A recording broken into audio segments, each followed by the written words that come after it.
Be me, 33F, CEO and founder of Nexus Interactions, boutique digital marketing agency located in the trendiest part of the city.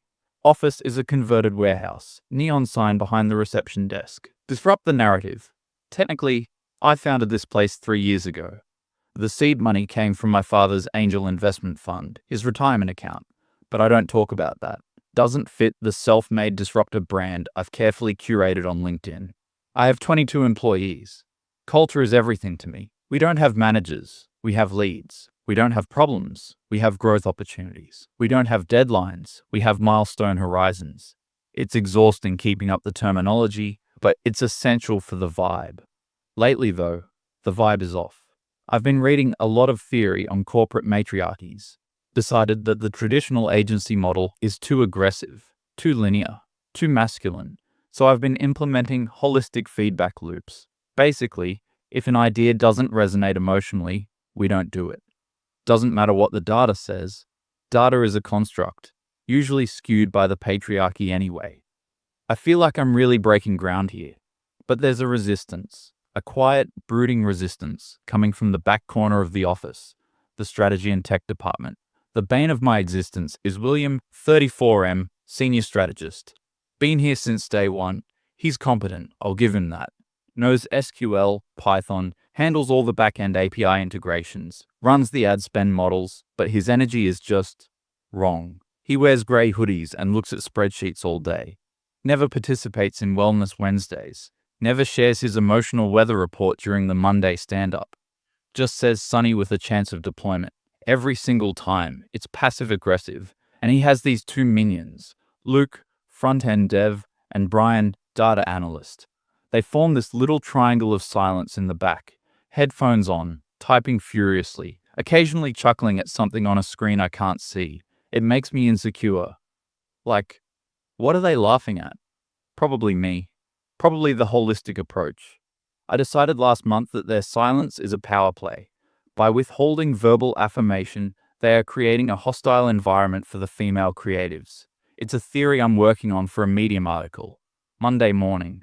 The big day. Project Glowup. New organic skincare client. VC-backed. Huge budget. This is the campaign that puts us on the map. I walk into the conference room wearing my oversized power blazer. Thrifted, but tailored.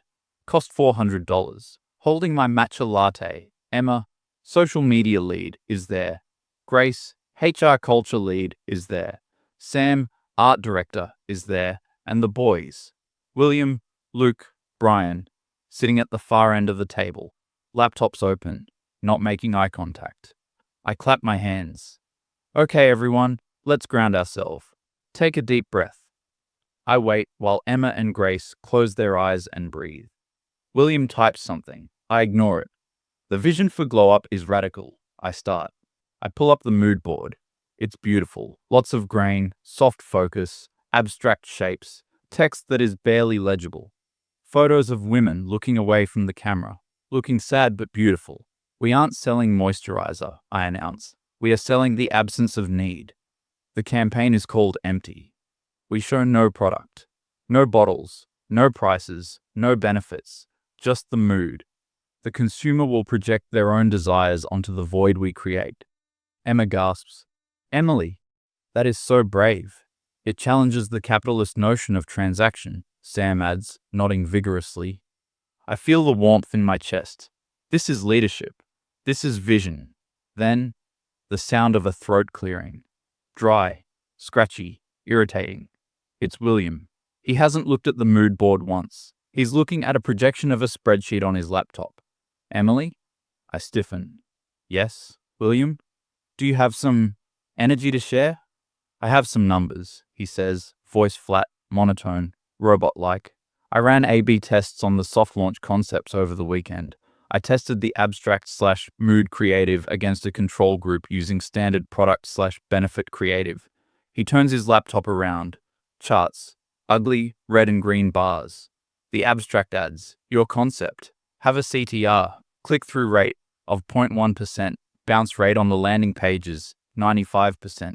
People click, don't see a product, get confused and leave. The product ads, showing the bottle and the price, have a 4.2% CTR and a 3% conversion rate. He looks me in the eye. If we go with the empty campaign, we will burn the entire Q3 ad budget $50K in 2 weeks with near zero ROI. The client needs sales to secure their Series B funding. This strategy will destroy them. Silence in the room. Heavy, thick silence. I look at Emma. She looks worried. I look at the chart. It's objectively true, but it feels aggressive. It feels like an attack. Not on the idea, but on me. On my intuition. On my authority. He didn't sandwich the feedback. He didn't say, I love the creativity, but he just dropped the data like a bomb. I feel the heat rising in my neck. My fight or flight activates. I choose fight, but the corporate, HR-approved version of fight. William, I say, keeping my voice terrifyingly calm, I'm going to stop you there. We talked about this last quarter. You are focusing entirely on linear, short-term metrics. You are prioritizing capitalism over connection. William blinks. I'm prioritizing the client not going bankrupt. And there it is, I say, pointing a manicured finger. That tone. Defensive. Dismissive. You are gaslighting the creative team. You're trying to dominate the space with facts because you're uncomfortable with the ambiguity of high-level art. William looks around the room, looks at Luke. Luke is staring at the table, intently studying the grain of the wood. William sighs, a long, audible exhale. It's not gaslighting, Emily. It's math. 0.1% is less than 4.2%. That's not an opinion. Stop. I slam my hand on the table. You are invalidating my lived experience as a founder. You are making the room feel unsafe for creative exploration. Grace, please make a note of this interaction. Grace is typing furiously on her iPad. Noted, she whispers. Microaggression via data weaponization. William looks like he's about to speak, then stops. He looks at me, really looks at me, and something in his eyes changes. It goes dead. The little spark of I give a damn just vanishes. Okay, he says. You're the CEO. Do the abstract campaign. I'll set up the ad sets exactly as you described. Thank you, I say, smoothing my blazer. Let's try to keep the energy collaborative moving forward, okay? We're a family here. The meeting ends. I feel triumphant. I stood up to the patriarchy. I defended the art. I go to my office and post on LinkedIn. Leadership isn't about following the numbers. It's about trusting your gut when the world tells you to conform. #girlboss, #disrupt, #visionary. Get 50 likes in 10 minutes. Dopamine hit secure. Wednesday, I call William into my office for a one-on-one. Grace is there as a witness. I have a document prepared. A formal performance improvement plan, PIP. William sits down. He looks tired, bags under his eyes. Probably from staying up late playing video games or whatever tech bros do. William, we need to address the toxicity from Monday, I say softly.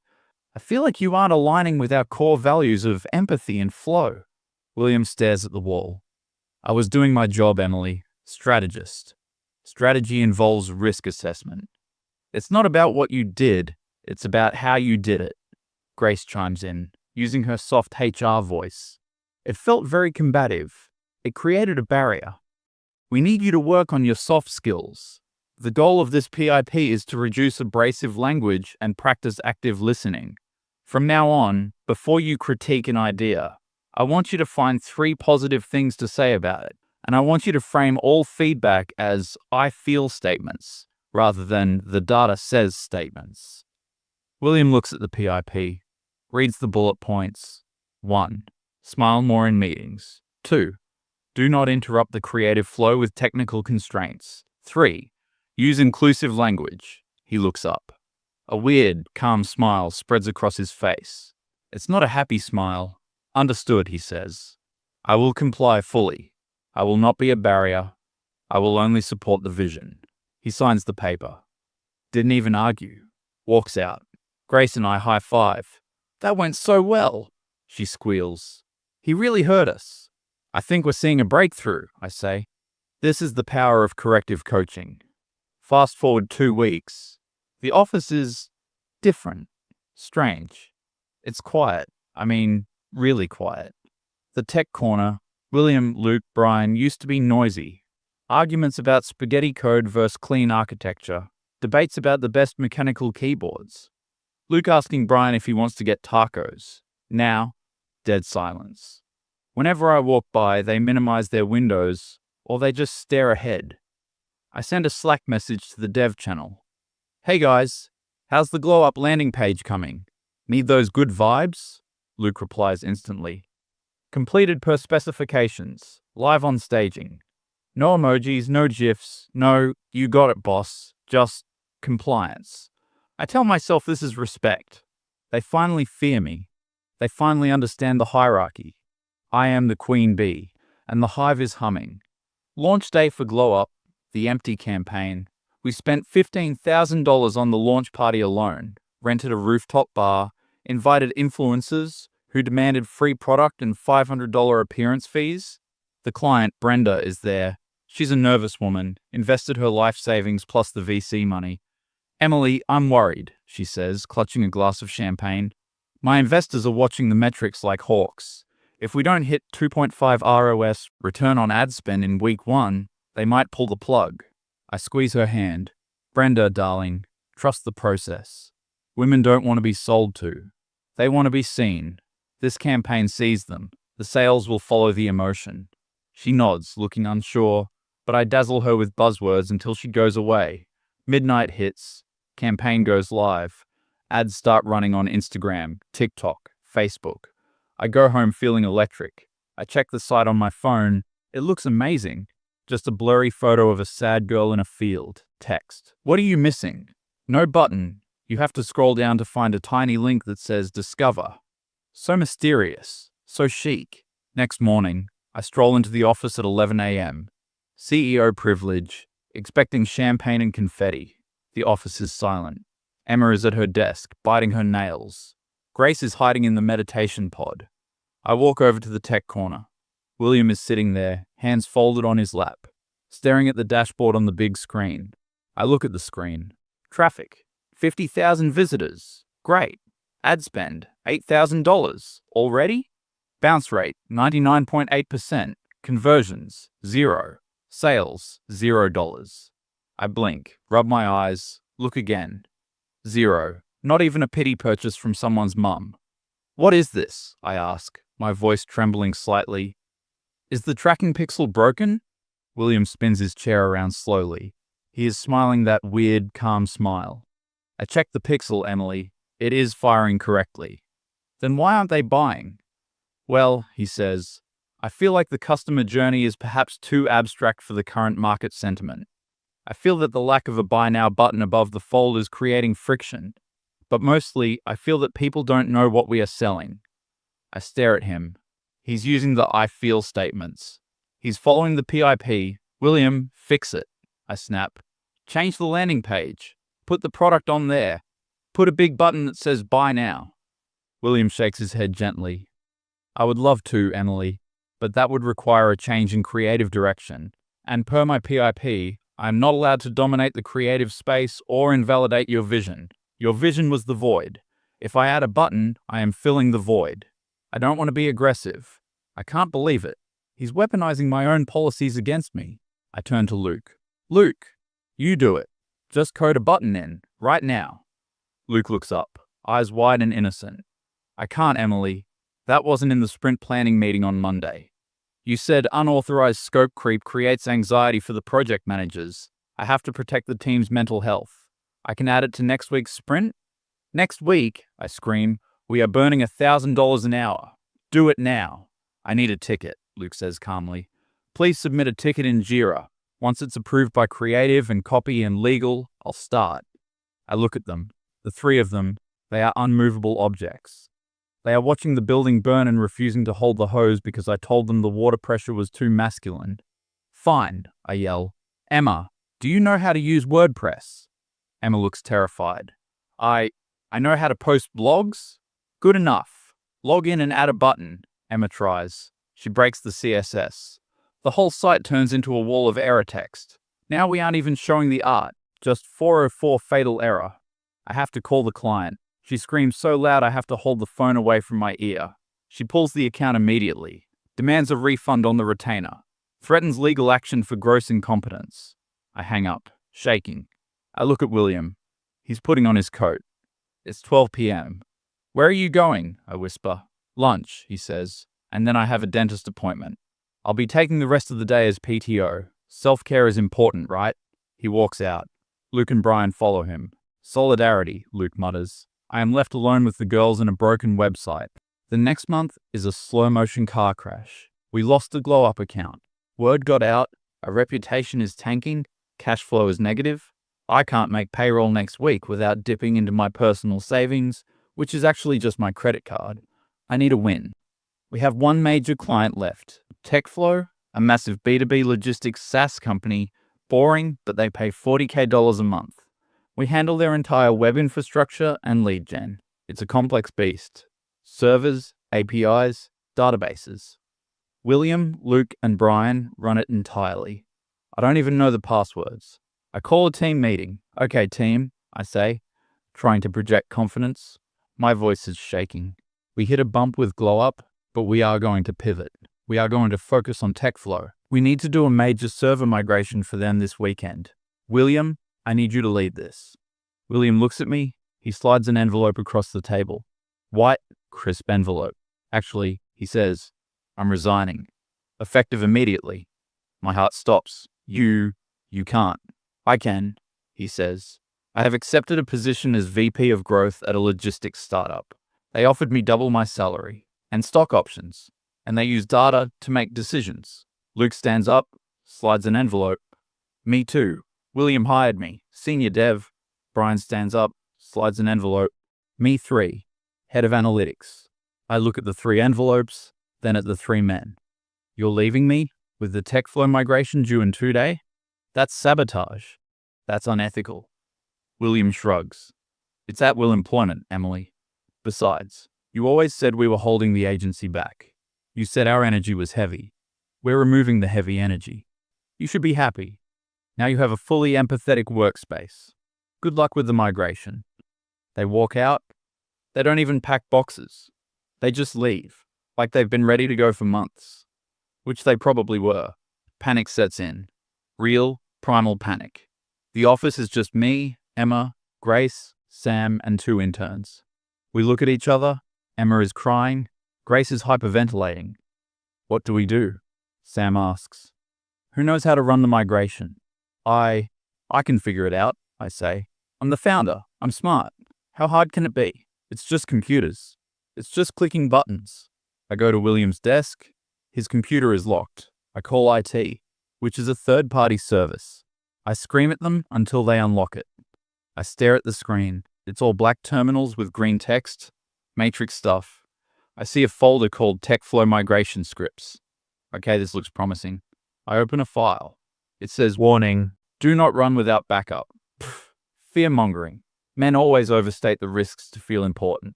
I see a button in the AWS console. It says terminate instance. And another one that says launch instance. I figure to migrate, you have to end the old one and start the new one, right? Logic. So I click terminate on the production server. A little box pops up. Are you sure? I click yes. The little green light turns red. Then it disappears. Okay, step 1 done, I say to the girls. See, I don't need a man to click a mouse. Then I click launch instance on the new one. It asks for a PM key. I don't know what a PM key is. I try typing password 123, error. I try admin, error. Guys, I say. It's not letting me turn the new one on, and the old one is gone. 5 minutes later, my phone rings. It's the CEO of TechFlow. He never calls. He usually emails. Emily. His voice is ice cold. Why is my entire business offline? Why is my customer database returning a 404? Hi Jim, I squeak. We're just mid-migration, just a few hiccups. Hiccups, he roars. My CTO just called me. He says the production server was terminated, deleted, and there's no backup because the automated backup script was on the server you deleted. Did you delete the server? I was just following the... Did you delete it? Yes, I whisper. Silence. Long, expensive silence. I'm losing $10,000 a minute, he says. I am suing you. I am suing you for every penny you have. I am suing you for negligence. Do not touch anything else. You are fired. Click. The fallout is biblical. TechFlow sues. They want $2 million in damages. My insurance provider laughs, says gross negligence isn't covered when the CEO manually overrides safety warnings. I lose the lawsuit. The company assets are seized. The computers, the desks, the neon sign. I have to lay off everyone. Grace cries the hardest. But Emily, I thought we were a safe space. Safe spaces cost money, Grace. I scream at her, finally snapping. I need coders. I need nerds. I need men who know how to restart a server. She looks at me with horror. You've internalized the patriarchy, she whispers, and leaves. I am alone. I declare Chapter 7 personal bankruptcy. My dad refuses to bail me out. I gave you $200,000, Emily. You turned it into a lawsuit. Learn the value of $1. My condo is foreclosed. I have to sell my designer clothes on Depop. I move into a basement studio apartment in a bad neighborhood. I apply for marketing jobs. Nobody will hire me. My name is poison in the industry. The glowup disaster is a case study in marketing textbooks now. How not to launch a brand.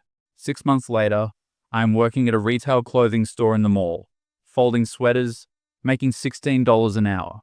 My feet hurt. My manicure is gone. I wear a name tag that says Emily. No CEO, no founder, just Emily. It's a Tuesday afternoon.